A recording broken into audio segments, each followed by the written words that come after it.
Assalamualaikum warahmatullahi wabarakatuh.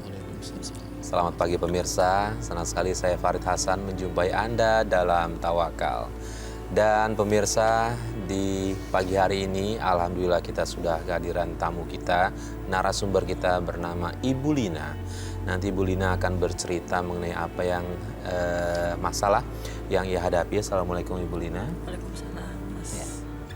Selain Ibu Lina, kita juga sudah hadir bersama, yaitu Bapak Ustadz Ziyad. Assalamualaikum Pak Ustadz. Waalaikumsalam warahmatullahi wabarakatuh. Ya, terima kasih sekali lagi Pak Ustadz sudah hadir di studio bersama kami. Pemirsa dan Pak Ustadz, Ibu Lina ini bisa dibilang dia punya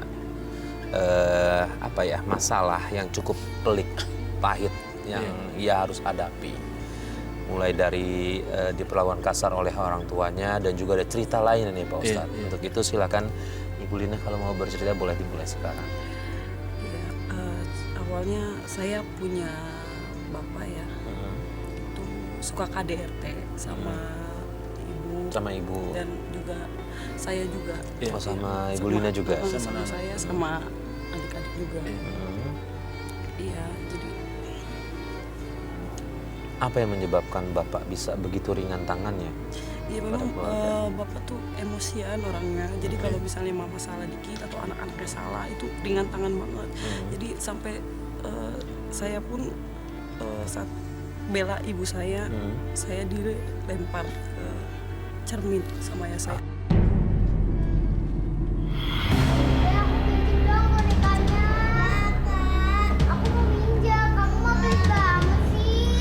Udah dong ya, kalian jangan berantem, nanti kita dimarahin sama ayah.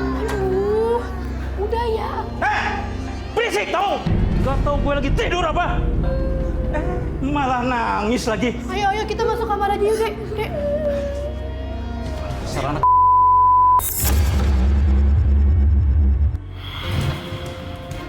Yati! Yati! Kemana lagi nih perempuan? Yati! Dari mana sih lo? Fasim, ada apa sih ya? Ibu lagi nyuci di belakang. Gue panggil-panggil kagak nyaut-nyaut lo. Budak lo ya? Bikinin gua kopi. Budak lo ya? Nggak kedengeran ya. Lagian kita nggak punya kopi lagi. Gula juga nggak ada. Ibu udah benar-benar nggak punya uang buat beli sembako. Makanya ayah kerja dong. Lu ngomong apa lo? Ngomong apa lo? Ngomong apa lu? Ngomong apa lu? Lu nyalahin gue lo? Hah? Enggak, Pak. Lu ya? Lu tuh jadi istri bisanya cuma minta duit.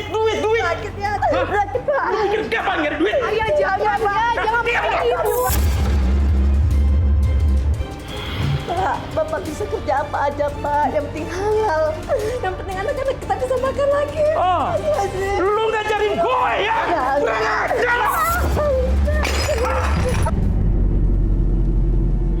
Ini lagi-lagi kita nemuin kasus yang kurang lebih banyak yang kemarin udah kita juga bahas. Seorang suami yang kasar sama istri bahkan sama anak-anaknya nih Pak Ustadz. Kita ikut prihatin Mas Farid ya dengan kisah Mbak Lina ini, di mana mendapati ayahnya itu gampang main tangan, kasarnya begitu, atau dalam undang-undang itu namanya KDRT, kekerasan dalam rumah tangga. Dalam tuntunan agama, seorang suami itu memiliki beberapa tanggung jawab, apalagi sebagai kepala keluarga yang sudah punya anak. Yang pertama, tanggung jawabnya adalah memberikan nafkah kepada istrinya dan kepada anak-anaknya. Berarti seorang suami, kepala rumah tangga, ayah harus memberikan nafkah secara halal kepada anak-anaknya. Nabi menjelaskan tidak hanya nafkah, tapi yang halal. Dan Nabi memberikan penghormatan penghargaan yang tinggi kepada suami yang berusaha semaksimal mungkin ingin mendapatkan nafkah yang halal, memberikan nafkah yang halal kepada orang tuanya. Bahkan pernah kita sebut Nabi SAW menjabat erat sekali sahabat Al-Ansori ini karena apa? Karena dia mencari nafkah meskipun hanya pembelah batu, tapi dia ingin berikan yang halal. Yang kedua adalah kewajiban orang tua kepada istri dan anak-anaknya, maaf ini, suami kepada istrinya ada, berarti orang tua kepada anaknya adalah memberikan kasih sayang, perhatian. Kita ingat bagaimana yang dicontohkan oleh Nabi SAW. Jadi Nabi SAW itu dalam suatu sujud, itu pernah berlama sekali, sampai sahabat mengira Nabi nggak bangun lagi. Ternyata apa? Ternyata Hasan dan Husain cucunda beliau itu sedang bermain di punggung beliau. Dan kemudian setelah sholat Nabi mengatakan, aku tidak ingin mengganggu Hasan dan Husain sedang bermain. Apa maknanya? Dalam teori pendidikan Islam modern itu disebutkan, jadi Nabi ingin memberikan keleluasan apa? Menanamkan nilai-nilai kasih sayang kepada yang di dalam hal ini diwakili pada cucundanya. Apalagi main tangan tidak. Bahkan Nabi SAW pernah marah ketika menyaksikan ada orang tua berlaku kasar. Itu baru ucapan saja, itu tidak sampai main tangan. Ucapan kepada anaknya. Kemudian Nabi mengatakan apa? Orang yang tidak memberikan kasih sayang kepada kepada orang lain, apalagi kepada orang lebih muda, maka niscaya yang di langit tidak memberikan kasih sayang. Jadi hendaklah kamu sekalian irhamu man fil ard. Kasih sayanglah kepada yang ada di bumi ini, yarhamu man fis sama. Niscaya yang di langit akan memberikan kasih sayang. Maknanya yang di langit itu apa? Allah Subhanahu wa taala dan para malaikatnya, maksudnya di alam yang berbeda itu. Jadi apalagi kepada anaknya. Saya terus terang saja melihat orang tua main tangan kasar tanpa sebab. Orang tua hanya dibolehkan misalkan begini Mas Farid ketika pada anak. Misalkan contoh begini, ada hadis Nabi yang sangat populer Mbak Lina. Muru auladakum bisolat, perintahkanlah anakmu untuk menaikkan sholat. Kapan itu? Mulai umur 7 tahun. Sampai kapan? Ketika batas umur 10 tahun diajari masih juga meninggalkan sholat, maka pukulnya. Tapi Nabi maknanya mukul di sini adalah mukul yang bernilai pendidikan. Kalau Imam bin Hanbal itu menjelaskan itu dengan sapu tangan misalkan, kamu kok nah itu kan ini sesungguhnya bukan pukulannya tapi untuk memberikan tadi itu. Apalagi tadi Mbak Lina kasihan, tentu ini sejenis suami orang tua yang sangat dilarang oleh agama melakukan kekerasan. Dalam konteks undang-undang negara, orang tua yang melakukan KDRT ini tidak dibolehkan, bahkan kalau dilaporkan dijerat hukum gitu loh. Tujuannya bukan untuk menjerat, tapi efeknya sesungguhnya undang-undang adalah untuk memberikan perlindungan kepada anak-anak di rumah supaya apa? Istrinya merasa nyaman, anaknya merasa nyaman. Kalau nyaman berarti tumbuh generasi, kalau generasi baik, maka generasi SDM bangsa ini juga gitu loh. Jadi jauh sekali yang dipikirkan oleh agama dan undang-undang itu. Ibu Lina, pada saat ibundanya Ibu Lina ini tahu sering mengalami kekerasan yang dilakukan oleh suaminya, apa yang ibunda lakukan? Ya tadinya sih mama masih sabar gitu ya ngadepin bapak, tapi lama-kelamaan kan mama nggak tahan ya kelakuan bapak. Kita terus pergi ke rumah nenek untuk minta perlindungan sama nenek. Nenek dari mama. Ya. Tapi sampai di sana tuh malah kita tuh ditolak gitu. Kita diusir, nggak boleh tinggal di sana. Kenapa alasannya? Boleh tahu? Nggak tahu sih, cuma nenek bilang nggak mau ikut campur gitu. Padahal mama udah mohon, tolonglah gitu. Ini anak-anak, kalau nggak saya gitu. Ini anak-anak aja tinggal di rumah nenek, maksudnya di rumah mama gitu. Nggak mau ikut campur. Tapi akhirnya mau mohon akhirnya adik saya yang 2 yang diterima di rumah nenek. Di rumah nenek. Dan saya sama mama pergi dari rumah nenek. Kenapa? Takut sama bapaknya atau gimana? Kayaknya sih kayak gitu soalnya Kayaknya kan tahu kalau sudah diperlakukan keras seperti itu ya di rumah ya. Tahu. Lalu kemudian Mbak Lina dan ibunda tinggal di mana? Tinggal di halte, tinggal di terminal, tinggal di jalanan. Kita nggak punya tempat tinggal. Tidak menetap di rumah atau Karena kontrakan atau takut apa? sama ayahnya tadi ya. Iya, jadi neneknya justru yang takut sama ayahnya Ibu Sama Lina. ibu, ya, Karena kalau diterima semua takut ada kekerasan lagi. Jadi yang diterima cuma adeknya nih Pak Ustadz. Ya. Jadi gini Mas Farid, ini kasus Mbak Lina ini kan model orang tua semacam ini laki-laki ini kan membahayakan keselamatan istrinya, membahayakan keselamatan pada anaknya. Baru aspek fisik lah ini. Belum aspek batin psikisnya, itu kan perih dan ini yang paling dalam. Kalau dalam pepatah luka fisik maka dikasih obat selesai, tapi luka perasaan ini yang sangat berat sekali. Lah Nabi SAW pernah menyampaikan dalam suatu hadisnya, akmalul mu'minina imanan ahsanuhum khuluqan. Sesempurnanya kualitas iman seseorang itu adalah tergantung pada kadar kualitas akhlaknya. Akhlak berarti ini. Kemudian Nabi melanjutkan, wa khiyarukum li ahlikum atau linisaikum. Dan sebaik-baik di antara kalian adalah orang yang terbaik kepada istri atau pada keluarganya. Jadi ada dua redaksi. Yang pertama hadisnya itu diakhiri khairukum li ahlikum, ada hadis lain khairukum li nisaikum. Jadi adalah yang terbaik kepada keluargamu. Dan kemudian Nabi mengatakan, dan saya adalah orang yang terbaik kepada keluarga kami.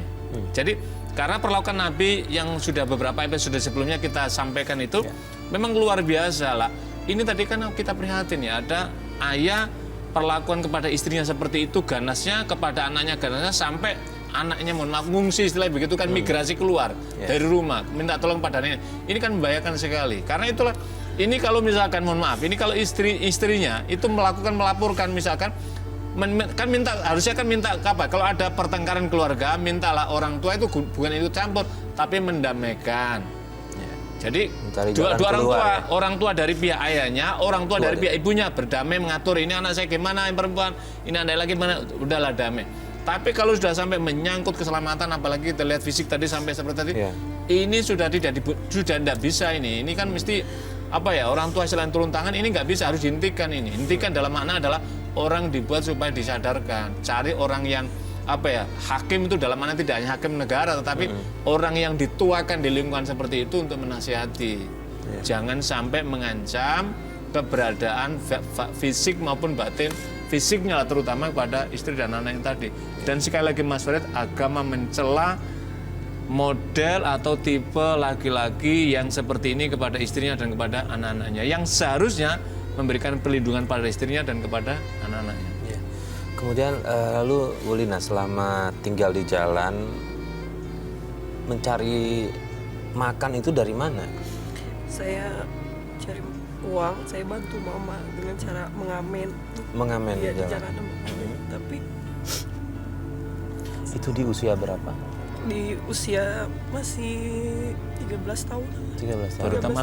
Baru tamat SD lah Mbak Lina ya? Iya. Iya, Mulai SMP. SMP. SMP. Saya nyari uang dengan cara ngamen. Masalah saya ada lagi. Masalah apa? Saya Alhamdulillah hari ini banyak juga duitnya. Neng, udah berapa banyak nih duit hari ini lo? Lumayan bang. Mendingan ikut abang kerja daripada capek-capek lu ngamen.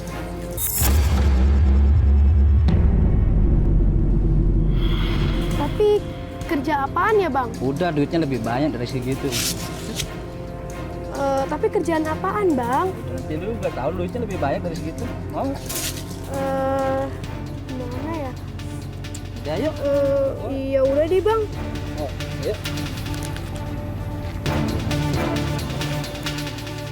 Bang, saya Udah nggak kamu mau. ikut abang. Bang, saya nggak mau. Udah kamu ikut. Bang, Udah kamu Bang. ikut aja. ih apaan sih? Kamu mau kerja Ini, Bang. kan? Tapi katanya mau kerja. Ya Ini udah, apa? kamu tahu nanti kerja aja udah ikut Tapi abang. nggak ya. mau bang, saya bang. Aduh, bang, tolong jangan. Diam. Tolong. Oleh siapa boleh tahu? preman di terminal. Ya Allah, ya Rabbi. Bercerita nggak sama ibunya? Ibu Lina nggak cerita? Sama lapor polisi atau siapapun? Enggak kan, saya sendiri, saya nggak punya siapa-siapa. Ya Allah. Saya takut mau ngomong sama mama, takut. Saat ini kita prihatin ya. Betul, Ibu sangat Lina prihatin, ya, Mas Farid. yang menimpa Ibu Lina. Ini gimana Pak Ustadz ya? Harusnya anak dalam bimbingan orang tua, seberapa berat sih dosanya orang tua membiarkan anak seperti ini? Ya tentu dosa besar, tentu dosa besar. Salah satu di antara dosa-dosa yang Allah benci dilakukan hambanya itu adalah ketika suami tidak bertanggung jawab pada istri. Ketika ayah tidak bertanggung jawab kepada anak-anaknya. Kan Nabi mengatakan begini, kullukum ra'in wa kullukum mas'ulun an ra'iyatihi. Setiap kamu adalah pemimpin dan setiap pemimpin adalah dimintai pertanggungjawaban. Ini secara umum. Dan suami adalah pemimpin atas rumah tangganya pada istri dan pada anaknya. Dan istri juga sama, ketika suami sedang pergi, maka istri adalah pemimpin yang diminta pertanggungjawaban atas apa? Mali zauji, harta benda suaminya ketika dia ditinggal. Lah, ini dalam hal ini kan tidak pada istri tapi pada suami. Jadi ketika diminta pertanggungjawaban apa? Pertanggungjawaban nanti di akhirat di hadapan Allah sangat berat sekali. Jadi ayah hendak dari yang telah menelantarkan, karena dampaknya kan bisa kita rasakan, Mas Ari. Jadi ketika orang tua suami yang keras kepada istrinya, kemudian istrinya tidak nyaman di rumah tangga, anaknya tidak nyaman kepada melihat bapaknya di rumah, maka akhirnya apa? Lari lah. Tadi kan di jalan tadi itu. Ketika di jalanan, ya sudah, ini kan area lingkungan yang liar sekali ini. Dan ya di situ aneka macam. Ada orang yang berakhlak, ada orang yang tidak berakhlak. Ketika bertemu dengan orang yang tidak berakhlak, yang terjadi kayak tadi itu. Sampai kemudian diperkosa. Dan ini para pemirsa, ini menjadi pelajaran berharga kepada kita semuanya. Para suami, para kita kaum laki-laki ini perlu juga harus memikirkan anak-anak ketika berlaku kasar pada keluarga. Berpikir kalau anak tidak kerasan di rumah kemudian keluar, apa yang terjadi? Pikirkanlah bahwa lingkungan yang di luar ini sangat berbahaya, apalagi anak belum dewasa dan ini yang kejadian ada ketakutan. Ini kan karena itulah agama memberikan tuntunan dan warning pada kita semuanya. Insya Allah. Ibu Lina, berapa lama menahan tidak kasih tahu ke ibu kalau sudah diperkosa sama orang? Sampai sekarang sih. Sampai sekarang belum ngomong sama ibu? Belum, sama mama belum. Saya juga jadi kayak merasa hina. Saya malu sama mama. Sampai saya stres, saya juga jadi wanita malam. Boleh tahu kenapa Ibu Lina, karena stres itu ya ada, kenapa yang bisa bikin Bu Lina tetap merelakan diri, menjual diri? Saya cuma merasa kotor aja. Kayaknya nggak ada jalan keluar yang lain. Pak Ustadz, ketika di persimpangan jalan seperti itu Pak Ustadz, harusnya apa yang dilakukan orang nih? Kalau Ibu Lina kan mengambil jalan pintas seperti itu, biar tidak terulang, apa yang harus dilakukan? Kan gini Mas Farid, karena tadi kan inilah saya kira usia rentan. Kan usia SMP, usia SMA awal ini adalah usia yang rentan. Karena itulah tanggung jawab orang tua memperhatikan, tanggung jawab guru juga di lingkungan sekolah. Jadi ketika tadi itu keluar dari zona keluarga, zona sekolah, masuk dalam zona jalanan tadi, akibatnya tadi itu jauh dari tuntunan agama, jauh dari tuntunan pendidikan masyarakat. Akibatnya apa? Ketemulah dengan orang yang tidak baik. Maka kemudian akhirnya terseretlah, mohon maaf, pada dunia hitam kalau kita sebut seperti itu, pada dunia yang penuh apa ya? Penuh risiko kesehatan, risiko agama kan itu karena dosa besar tadi itu. Akhirnya apa? Mohon maaf, kemudian Mbak Lina akhirnya terjerembablah jatuh dalam lorong berlumpur ini. Nah, caranya apa, Mas Farid? Caranya adalah ketika sekarang Mbak Lina datang kemarin kan ada keinsafan diri. Caranya apa? Membuka lembaran baru dengan cara apa? Menutup yang lama, membuka pintu taubat. Bertobat kepada Allah, memohon ampun atas peristiwa-peristiwa hitam masa lalu yang sudah dijaluinya. Bertobat dengan sungguh-sungguh, tidak mengulanginya dan mengisi hari-harinya dengan kebaikan. Insya Allah, Allah akan menerima taubat kita. Karena Al-Quran akan menjelaskan, ya ayyuhalladzina amanu tubu ilallahi taubatan nasuha. Hai orang yang beriman, ketika Anda sedang tersesat, masuk dalam lorong gelap, masuk dalam lumpur yang penuh dengan dosa, maka bertobatlah kepada Allah dengan sungguh-sungguh taubat, maka niscaya insya Allah Allah akan menerima taubat kita. Mbak Lina, mohon maaf, saya mau tanya, masih melakukan seperti itu untuk mencari uangnya? Enggak. Sudah tidak? Sudah enggak. Soalnya waktu itu saya sempat kena penyakit kelamin. Jadi saya memutuskan untuk berhenti. Tapi di saat itu juga saya ketemu sama seseorang yang menyembuhkan saya sampai sembuh. Dan saya menikah sama dia. Menikah sama orang itu? Menikah sama orang itu. Orang itu tahu tapi berarti ya background Ibu Lina sebelumnya ya? Iya, dia tahu. Dia tahu. Iya, dia tahu. Alhamdulillah nih Pak Ustadz, Allah masih menyelamatkan Ibu Lina dari ditegur melalui penyakit yang ia terima nih Pak Ustadz. Jadi kan gini Mas Farid, kadang-kadang Allah memberikan ujian kita berupa nikmat, itu juga ujian. Kita bisa bersyukur apa tidak. Kadang Allah kemudian orang yang jatuh dalam lembah dosa itu Allah kirim melalui apa? Musibahnya apa? Mungkin penyakit. Jangan cara apa? Supaya orang merefleksikan diri, supaya apa? Kembali pada jalan yang lurus lah. Kita bersyukur Mbak Lina tadi itu ketika diberikan ujian tadi kemudian akhirnya kemudian kembali pada jalan yang baik tadi. Ini bagian dari cara Allah kasih sayang pada hambanya dengan ditegur supaya mau kembali pada jalan kebaikan. Iya. Ini orang tua Bu Lina sama orang tua yang meminang Bu Lina merestui pernikahan. Enggak, Mengapa Orang tidak tua dia merestui? yang tidak merestui. orang tua. Orang tua Mama saya Apa alasannya Mbak Lina? enggak, soalnya kan mama maunya tuh saya cari uang gitu buat keluarga, jangan nikah dulu. Tapi kan mama nggak tahu kalau saya sakit. Iya. Mama nggak tahu. Pak Ustadz, ini kondisinya seperti apa nih Pak Ustadz? Menikah tapi tanpa restu orang tua. Iya, jadi begini Mas Farid. Ya. Memang sebaiknya menikah itu dalam restu. Karena pernikahan itu kan menggabungkan tidak hanya dua jiwa yang berbeda jenis, tapi menggabungkan dua keluarga besar gitu loh. Keluarganya Mbak Lina, keluarganya dari pihak laki-laki. Yang kedua, kenapa restu menjadi penting? Karena pernikahan ini kan awal mengikuti sunnah Nabi, dengan harapkan ridho, restu orang tuanya akan melancarkan keberkahan dalam berumah tangga kita.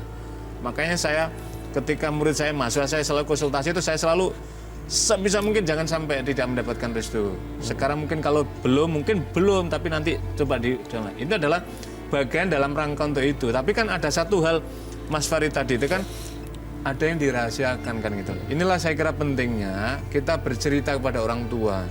Tapi saya bisa memahami kan masa lalu yang tadi kan nggak mungkin diceritakan pada ibunya dan ibunya juga nggak mengerti kan begitu kan. Iya. Ini juga pentingnya orang tua itu memiliki kelapangan jiwa besar untuk mau tahu keadaan anaknya. Ketika keadaannya anaknya jatuh dalam lumpur ya ditarik dia supaya tidak dalam lumpur kubangan, tarik ke dalam jalan yang baik gitu loh.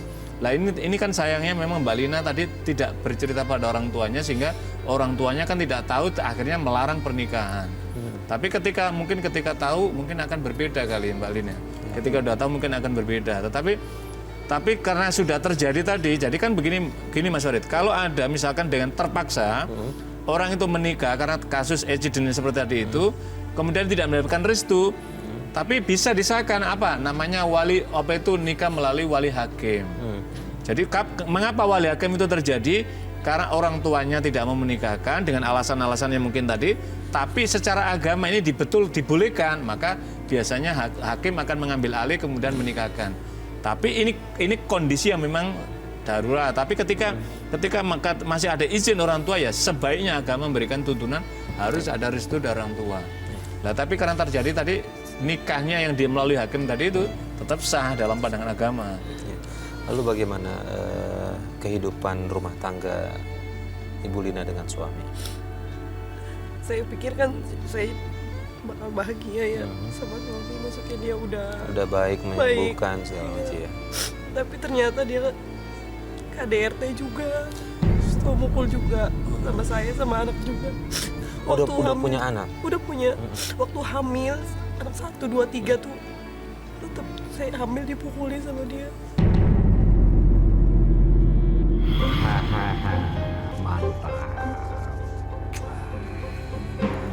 Mas, aku minta uang dong Mas. Aku mau ke bidan. Gua nggak ada uang.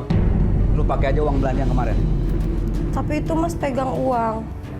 Uang belanja udah nggak ada Mas. Udah 2 hari Mas nggak ngasih aku uang belanja. Denger ya. Gua bilang gua nggak punya uang. Lu tutup aja kerjaannya minta uang aja lo. Tapi Mas, Mbak ini butuh vitamin. Kasihan anak kita. Ya udah, nggak usah ke bidan aja kalau begitu. Astagfirullahaladzim Mas. Tapi buat beli ini itu Mas bisa. Sedangkan buat makan Mas selalu bilang nggak ada. Jangan coba-coba ceramain gua ya. Lu tuh siapa? Lu cuma wanita. Masih untung lu gua nikahin. Sakit Mas.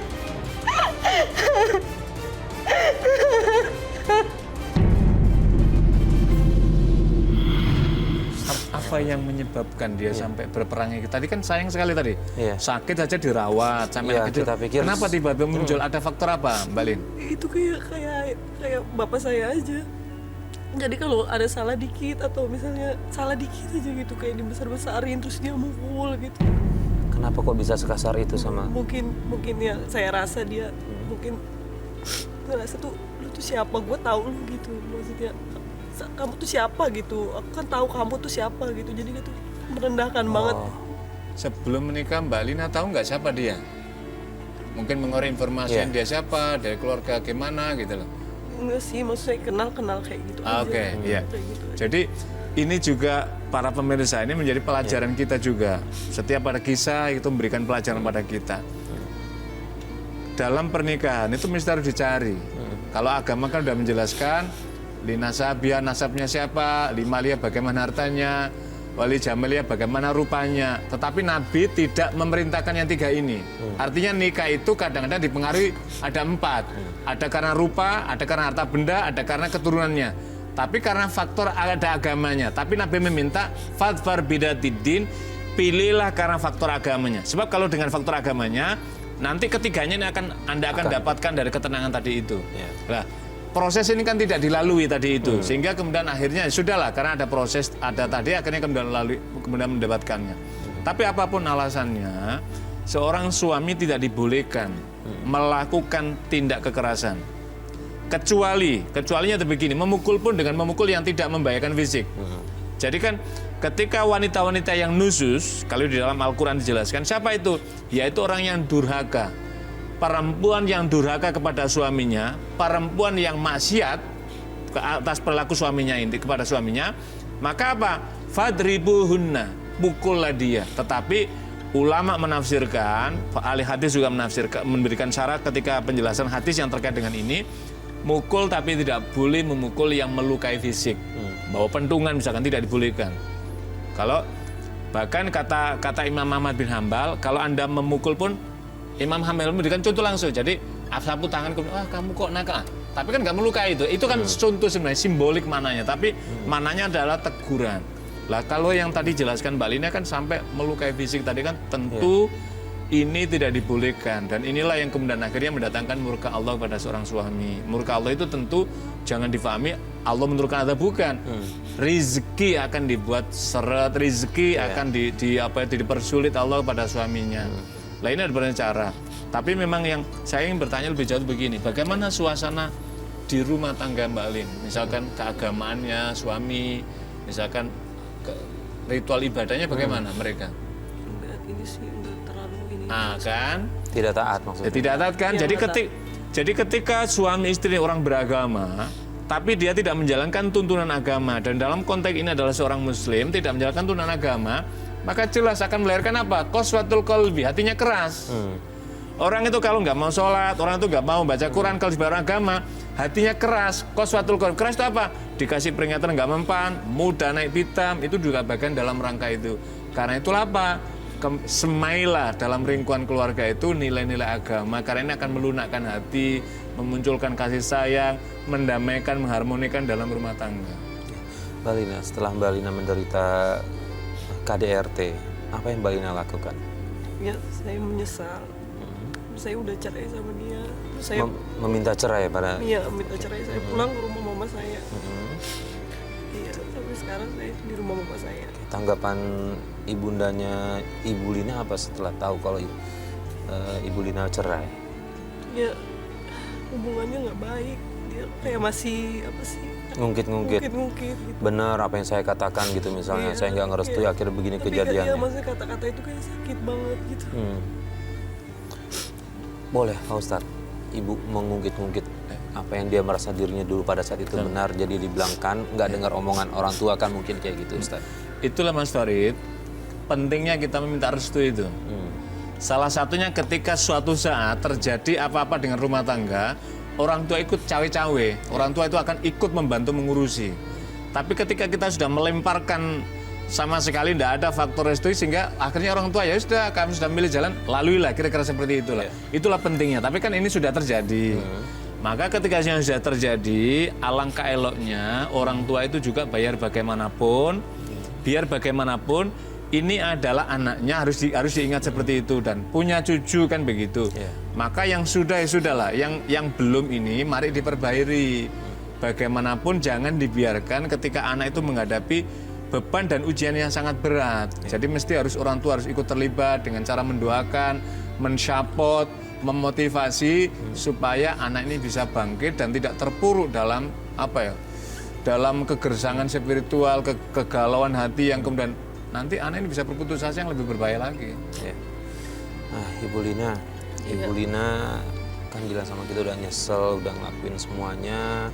Yang masih mengganjal di Ibu Lina adalah Ibu Lina pengen ngomong itu semua ke Ibunda, betul? Iya, ngomong sama mama. Tapi saya apa yang begitu berat Ibu Lina untuk ngomong ke Ibunda? Saya malu aja, malu sama mama, malu. Sekarang gini, kalau saya balik posisinya, misalnya, wallahualam mudah-mudahan jangan sampai, misalnya anaknya Ibu Lina yang melakukan itu, dia nggak ngomong, nggak jujur sama Ibu Lina pasti sedih kan ya? Iya, sedih dan berharap anak terbuka. Nah mungkin di sini harus dibalik lagi. Saya berharap sih Ibu Lina coba untuk terbuka ke ibunya. Udah pernah belum sih sesekali niat aja untuk ngomong, mau banget. Niat udah pernah ada. Maksudnya biar mama tahu gitu sebenarnya itu kayak gimana gitu sebenarnya. Cuman masih takut, malu gitu.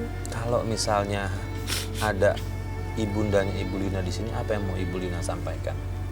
Saya mau minta maaf. Iya, sama mama mau minta maaf. Minta maaf aja atau ada yang mau disampaikan apa gitu? Ya, mungkin semuanya deh, mau diomongin semuanya biar mama tahu, biar jelas gitu, biar nggak selalu mungkin gitu. Oke, gini, saya sih berharap Ibu Lina gak marah karena Ibu Lina yang tadi lirik-lirik lewat itu adalah ibundanya Ibu Lina. Kita hadirkan ke sini ke studio.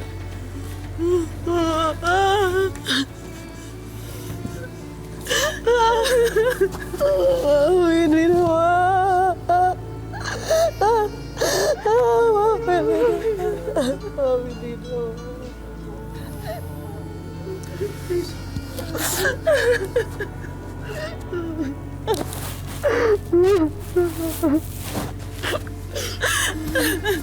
Silakan duduk ya, Bu. Ya. Silakan duduk.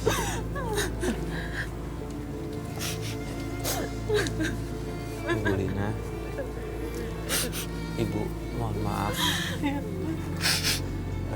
Niat kami untuk mendatangkan Ibu adalah kami berharap hubungan antara Ibu dan anak tetap terjalin. Iya. Saya sih mungkin nggak saya ngomong, saya cuma mau ngomong sekali ke Ibu Lina. Ibu Lina, ini ibundanya Ibu Lina sudah di sini. Ibu Lina masih mau tetap mengatakan atau masih tetap mau menjaga mengenai masa lalu Ibu Lina? Jadi Mas Farid, mungkin begini, masa lalu nggak diceritakan. Tapi yang sekarang sudah yang terpenting adalah Mbak Lina meminta maaf sama ibundanya. Yang kedua, ibunda dalam agama memberikan maaf. Ibunda memaafkan dan kemudian ibunda memberikan support dukungan. Jadi yang sudah. Jadi karena ya keburukan nggak usah diceritakan. Syukur ditutup juga. Yang penting ibundanya mau memaafkan karena satu hal. Ketika ibunda memaafkan maka ridullah fi ridul walidain. Keridhaan Allah bersama ridhonya orang tua kepada anak. Jadi ketika orang tua sudah meridhoi, maksudnya memaafkan kepada anak, maka jalan lapang anaknya menjadi lebih baik. Insya Allah Allah akan membukakan rezeki. Yang kedua adalah mengisi hari-hari kebaikan Mbak Lina bersama pada ibundanya. Baik, Ibu Lina mungkin bisa sampaikan apa yang Ibu Lina pengen minta maaf. Kalau berat banget untuk ngomong apa yang sudah terjadi pada masa lalu, lebih baik itu ditutup aja. Silakan Ibu Lina boleh ngomong ke ibundanya. Dia minta maaf ya Allah. Dia ninggalin mama sama adik-adik. Dia minta maaf sama mama. Mama udah maafin kamu, Lina, penting kamu baik-baik aja. Kamu baik-baik aja kan lagi ya. Kamu baik-baik aja kan.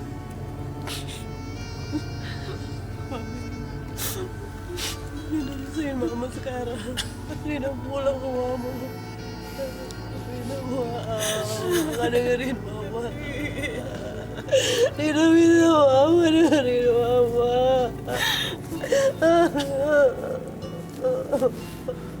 Ustaz, kita menyaksikan langsung Ibu Lina sudah menyampaikan maafnya kepada Ibunda dan sudah pasti Ibundanya sudah memaafkannya. Apa yang harus dilakukan Ibu Lina nih ke depannya Pak Ustaz? Yang pertama yang para pemirsa sekalian, jadi kisah ini dua hamba Allah, anak yang sedang tersesat di jalan lorong gelap dan meminta maaf pada orang tua dan alhamdulillah orang tuanya memaafkan. Apa maknanya? Ketika ini sudah bertemu gini, hari yang berikutnya Mbak Lina dan sama Ibunda berkewajiban untuk terus memberikan dukungan.